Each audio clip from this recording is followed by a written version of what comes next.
আজ হলো সেই রবিবার সকালবেলা ক্লাসে আমি প্রজ্বলিতাকে গান করাচ্ছি আর ওর গানও নিজের টাস্কটাও উঠিয়ে নিতে পেরেছে। আর আজকে আমি ভাবছি যে আজকে তো স্যার আজকে গানের ক্লাসে থাকবেন না, আমাকে তাড়াতাড়ি করে যেতে হবে, যেটা আমি কখনো ভাবিনি। তারপর গানের ক্লাসে এসে ক্লাসের কপিগুলো আমি কখনো নিয়ে যাইনি। স্যার যখন অ্যাবসেন্ট থাকতেন তখন, আজকে সেগুলোকেও আমাকে নিয়ে যেতে হয়েছে। আর আমি ভাবছি যে কি করে ক্লাস করাবো, মনে সাহসটা পাচ্ছি না। ঠাকুরের কাছে এটাই প্রার্থনা করছি, ঠাকুর আমাকে সাহস দাও।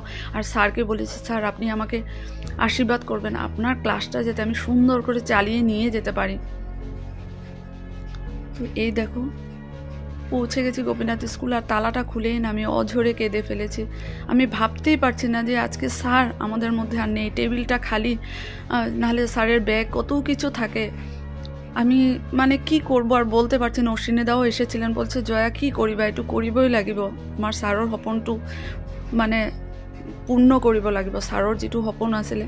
তো ক্লাস শেষ করে এই যে অমিতাভ এসেছে, একটু বাজারে যাব, মার্কেটিং আছে, অনেক কিছু কেনার আছে।